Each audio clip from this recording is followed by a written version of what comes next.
like I said, it means that the jet streams are going faster, which means that there's more turbulence, but actually, quite interestingly, it also means that the planes are going faster.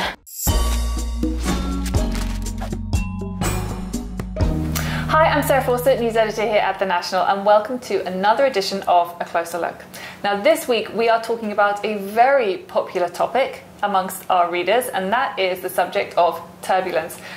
Airplane turbulence, to be specific. And to explain a little bit more about what it is, if it's getting worse, we've brought our turbulence expert into the studio, and that's our travel writer, Katie Gillett. Hi to Katie, thanks for coming in. Hi. So this is something, everyone flies now, right? It's not like the old days, super common. You can hop on a plane for like pennies, everyone's flying, but there is one consistent thing that tends to concern most passengers: turbulence. Yeah. Right? Now, there are people out there that's saying it's getting worse. We're going to cut straight to the chase here. I know this is what people are watching this video for. They want to know, is it getting worse? You've looked into this. Yeah. Tell the people. So there was a report earlier this year that said, yes, it is getting worse. So since they've only started tracking turbulence since the 1970s. Mm-hmm. So in the last 40 years, since 1979, they've noticed, particularly over the North Atlantic, which is where the study was taken, it is 55% worse than it was in 1979 to 2020, which is where the study ends. Uh-huh. That actually equates to about 10 hours more turbulence per year. Okay. So it doesn't, I was going to say that when you say 55% more, that can be quite misleading sometimes. Yeah, because it sounds like a lot, but it's just 10 hours more turbulence overall. Right. Again, over the North Atlantic. And it's because of, like a lot of things, climate change. The temperatures are warming up between the pole and the equator. So you've got the west-east winds are going faster, which means the jet stream is faster, which means turbulence is more common. This is specifically clear air turbulence. There are lots of different types of turbulence, but clear air turbulence is the one that we're speaking about in this particular scenario, which, like I said, it means that the jet streams are going faster, which means that there's more turbulence, but actually, quite interestingly, it also means that the planes are going faster. So there's been another report that was an analysis by CNN recently that showed flight times are being slashed because of the same reason. Emirates, for example, flew from Dallas to Dubai in 1 hour less than they usually do. So, in a funny way, it's an interesting trade-off, isn't it? Yeah. I wonder, we should do a poll on our socials. Would you accept more turbulence for a shorter flight time? Yeah. But interestingly, shorter flight time also means less fuel, right? So, even though climate change is causing this issue, there might be a little leeway in losing less fuel and therefore causing... That turns into a bit of a chicken and the egg situation, doesn't it? Yeah. Yeah, okay. So let's...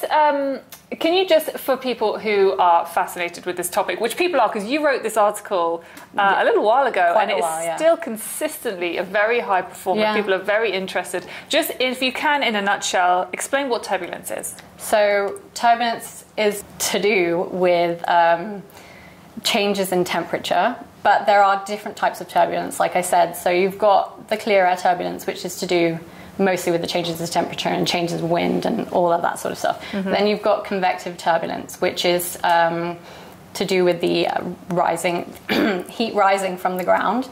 And then you've got mechanical turbulence, which is the obstacles that the air goes past, like mountains and that's what I don't know if you've noticed. If you're on a flight and you're flying over mountains, then you might have a bit more turbulence.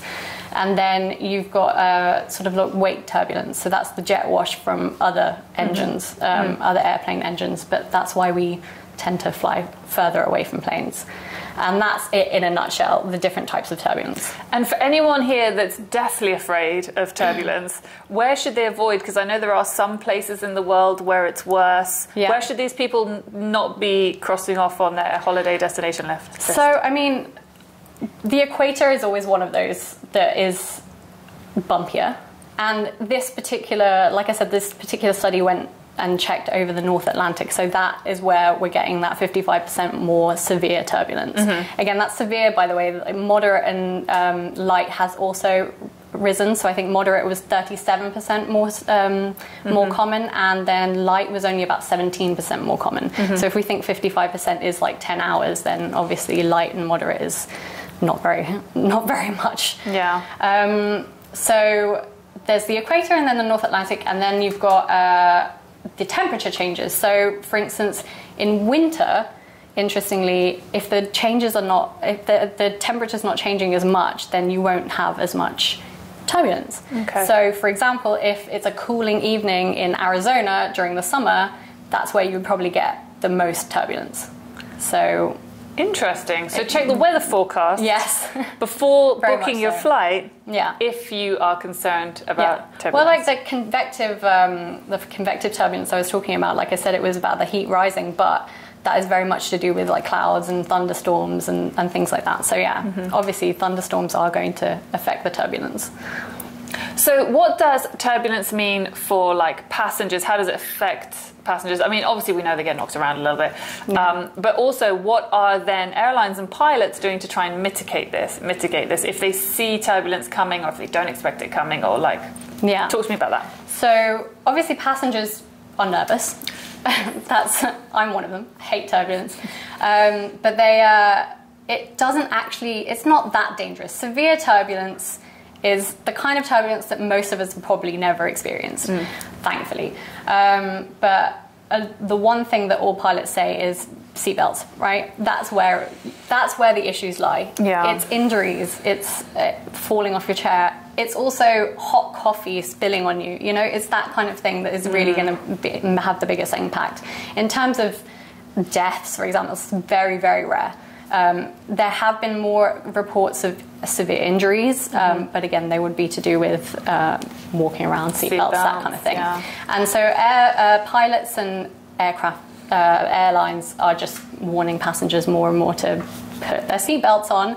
But obviously the increase of air turbulence can cause more wear and tear on aircrafts.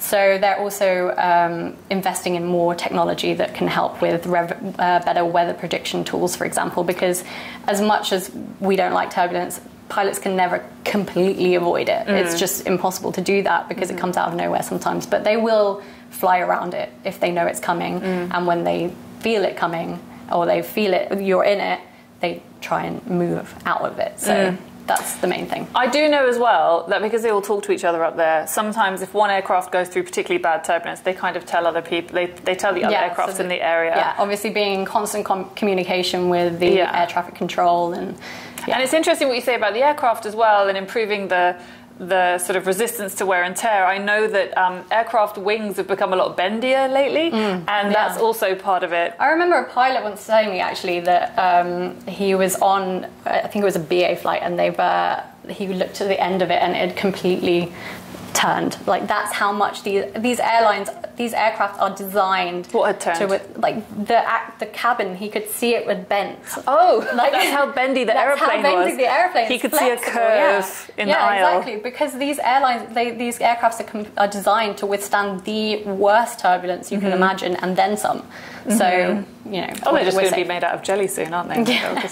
Be absolutely fine. We'll be all right, yeah. All right. Well, hopefully we've put some viewers' minds at ease about turbulence, if you are particularly concerned. It put mine at ease anyway, and I'm not a fan. She did all the research. Yeah. All right. Well, thank you so much for coming in, Katie. No, thank you.